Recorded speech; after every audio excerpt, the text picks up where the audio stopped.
हर खबर पर होगी आपकी पकड़। डाउनलोड कीजिए एबीपी लाइव ऐप।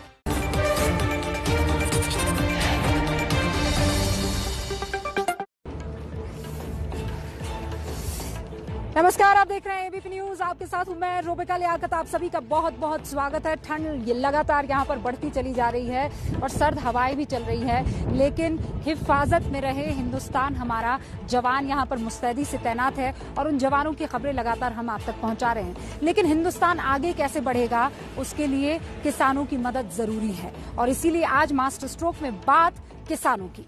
केंद्र सरकार, आप जानते हैं, कोरोना और चीन के संकट से तो जूझ ही रही है, लेकिन एक नए संकट ने भी सरकार को घेर लिया है और इस संकट का नाम है किसानों का विरोध। देश के 3 राज्यों में मुख्य तौर से किसान इन दिनों प्रदर्शन कर रहे हैं। खासतौर पर ये विरोध हरियाणा में है, पंजाब में है, तेलंगाना में हो रहा है और इस विरोध की जो वजह है वो सरकार के वो 3 विधेयक है जो लोकसभा से पास हो चुके हैं और अब राज्यसभा से पास होने हैं। किसानों का विरोध जो है वो इतना उग्र हो चुका है कि अब 20 सितंबर को हरियाणा में चक्का जाम का ऐलान कर दिया गया है और 25 सितंबर को बंद का भी ऐलान है। इन विधेयकों की वजह से बीजेपी और अकाली दल का वो जो 40 साल पुराना रिश्ता है वो टूटने की कगार पर है।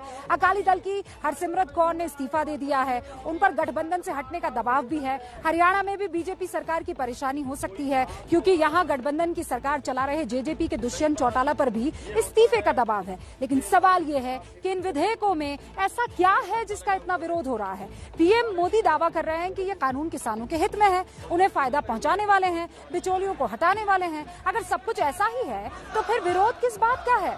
आपको यही समझाने के लिए हमने खास रिपोर्ट तैयार की है। इसे आप मास्टर स्ट्रोक का एक्सप्लेनर भी कह सकते हैं, क्योंकि हमारी इस रिपोर्ट को देखने के बाद आपको किसान के विरोध की असली वजह समझ में आ जाएगी।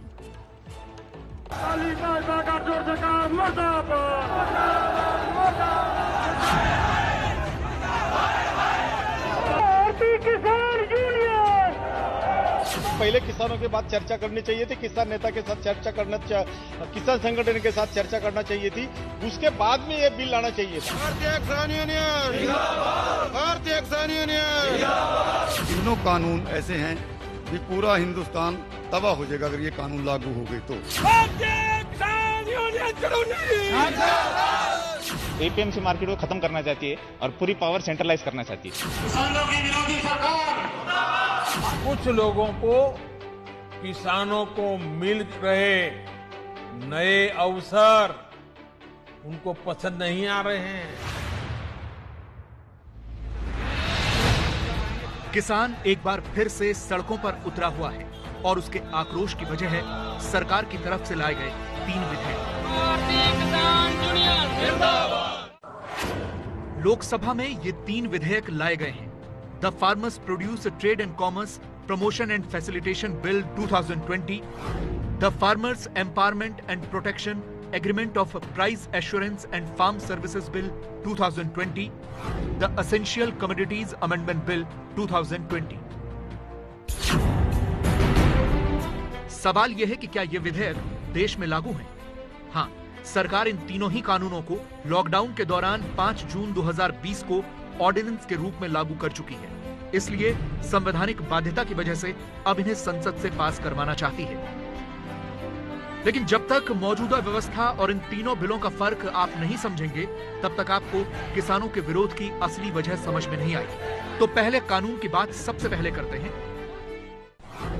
मौजूदा व्यवस्था के तहत किसान एपीएमसी यानी मंडियों में अपनी फसल बेचते हैं, लेकिन नए कानून के तहत किसान मनचाहे स्थान पर अपनी फसल बेच पाएंगे।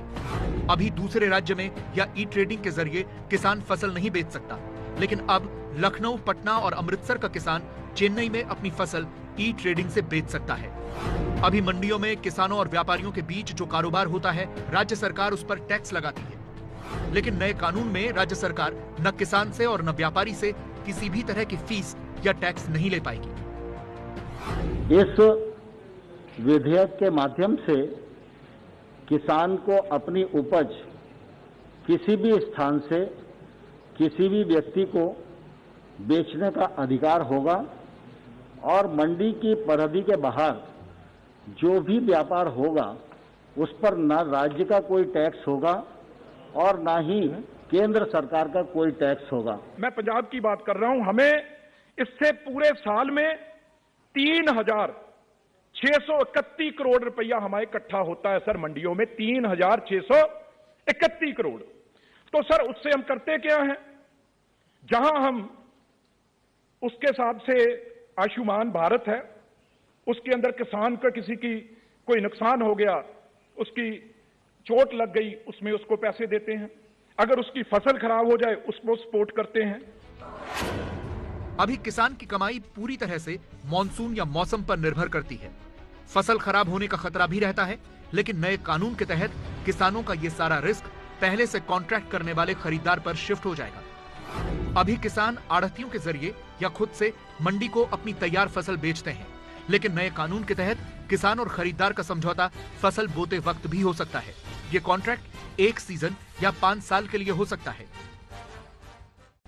अब भी सामान्य तौर पर मंडी के भीतर 50-60 लोग ही व्यापार करते हैं और उन्हीं के बीच में कृषि उपज की प्रतिस्पर्धा होती है।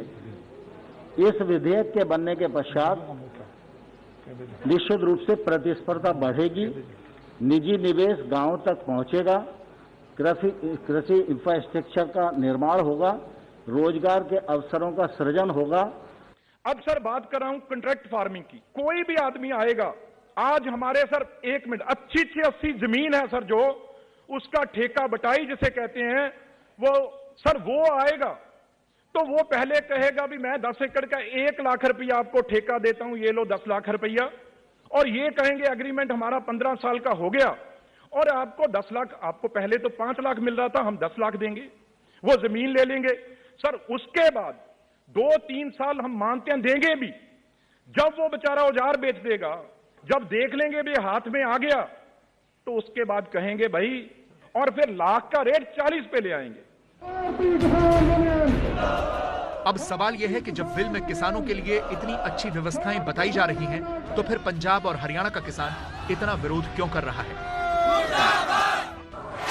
किसानों का कहना है कि नए कानून से एमएसपी यानी मिनिमम सपोर्ट प्राइस खत्म हो जाएगा, लेकिन सरकार का कहना है कि एमएसपी रहेगा, यह खत्म नहीं होगा। किसानों का कहना है कि कृषि क्षेत्र में बड़ी बड़ी प्राइवेट कंपनियों के आने से उनका शोषण होगा। सरकार का दावा है कि किसानों को उनकी फसल का बेहतर मूल्य मिलेगा, कोई शोषण नहीं होगा। किसानों का दावा है कि नए कानून से बड़े बड़े कॉर्पोरेट्स और एमएनसीज का फायदा होगा। सरकार का कहना है कि यह कानून किसानों के लाभ के लिए बनाया गया है। किसानों का विरोध है कि एक बार जब प्राइवेट मंडियां स्थापित होंगी तो सरकारी मंडियां इतिहास बन जाएंगी। सरकार का दावा है कि यह कानून राज्य सरकारों की मंडियों को कोई नुकसान नहीं पहुंचाएगा। किसानों को डर है कि कॉन्ट्रैक्ट फार्मिंग से बड़ी कंपनियां छोटे किसानों की जमीनें हड़प लेंगी और उन्हें गुलाम बना देंगी। सरकार का दावा है कि इससे खेती किसानी के ढांचे का विकास होगा और रोजगार भी बढ़ेगा। किसानों को डर है कि नए कानून के बाद एफसीआई राज्य की मंडियों से खरीद नहीं करेगा, इससे उन्हें नुकसान होगा। सरकार किसानों के इस डर को गलत बता रही है। किसानों का यह भी डर है कि अगर कल को किसी कॉर्पोरेट या बड़ी कंपनी से कोई विवाद हुआ तो वो उनसे कैसे भिड़ेंगे। सरकार किसानों के इस डर को भी निराधार बता रही है। किसान और ग्राहक के बीच जो बिचौलिए होते हैं, जो किसानों की कमाई का बड़ा हिस्सा खुद ले लेते हैं, उनसे बचाने के लिए विधेयक लाए जाने बहुत आवश्यक थे।